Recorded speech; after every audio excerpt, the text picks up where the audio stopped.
In today's video, I am going to teach you how to download and install Google Chrome for free, step by step.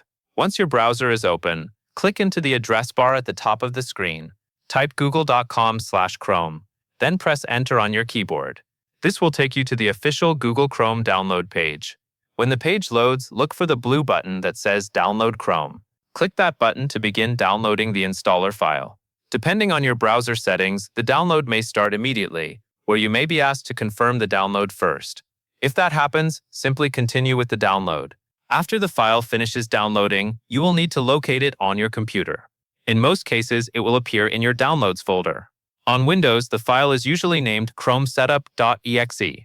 Next, run the installer file. On Windows, double-click chromesetup.exe to open it. If a pop-up appears asking whether you want to allow this app to make changes to your device, click Yes. At that point, the installation process will begin. Make sure your internet connection stays active while Chrome installs, since some systems may need to download additional files during setup.